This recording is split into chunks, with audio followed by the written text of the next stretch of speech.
In the archives of the British Museum, buried within thousands of pages of military correspondence, sits a bundle of letters that cast a long, dark shadow over the history of the American frontier. They were written in the summer of 1763, not in secret code, but in the elegant, flowing script of gentlemen officers. They discuss strategy, logistics, and supplies. But tucked away in a postscript, almost as an afterthought, is a chilling exchange that suggests a weapon far deadlier than the musket or the bayonet. One general writes, "Could it not be contrived to send the smallpox among those disaffected tribes of Indians?"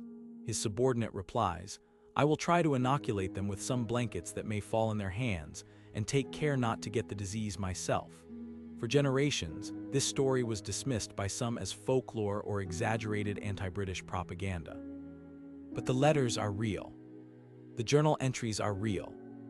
And the tragedy that unfolded at Fort Pitt is one of the most controversial chapters in the story of colonial America. Today, we are going to open the files on the siege of 1763, look past the myths, and examine the hard evidence of biological warfare in the 18th century. To understand how a British lord and a Swiss mercenary arrived at such a desperate and gruesome decision, we first have to understand the world they were living in. It is 1763. The 7 Years' War, known in America as the French and Indian War, has just ended. France has been defeated. The British Empire now controls the vast wilderness of the Ohio Valley. For the British, this was a moment of triumph. But for the Native American tribes of the region, the Delaware, the Shawnee, the Huron, and the Mingo, it was a catastrophe. The French had been trading partners and allies. They brought gifts and learned the languages. The British, however, were conquerors. The man in charge of British forces in North America was Lord Geoffrey Amherst. He was an aristocrat who held a deep, venomous contempt for the native population. Unlike the French, who understood the diplomatic necessity of gift-giving, Amherst viewed it as bribery. He cut off the supply of gunpowder and lead to the tribes, effectively starving them, as they relied on firearms for hunting. He treated tribal diplomats with disdain. The tension snapped in May of 1763. Under the spiritual influence of the Delaware prophet Neolin and the military leadership of the Ottawa war chief Pontiac, the tribes rose up. It was a coordinated, massive assault that the British never saw coming.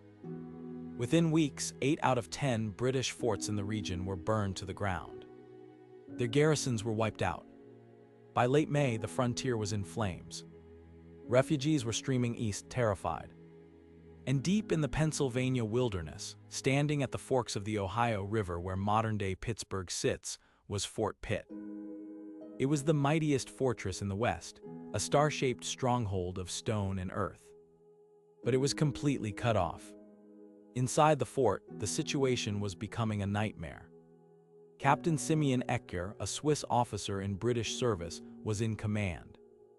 He had nearly 600 people crammed inside the walls, soldiers, traders, and hundreds of terrified women and children who had fled the surrounding settlements. The heat was stifling. Food was rationed. The enemy was watching from the tree line, firing at anyone who showed their head above the ramparts. But the most dangerous enemy wasn't outside the walls. It was inside. Smallpox had broken out in the crowded garrison. Smallpox was the terror of the age. It began with a fever and body aches, followed by a horrific rash that turned into fluid-filled blisters. It was agonizing, disfiguring, and often fatal.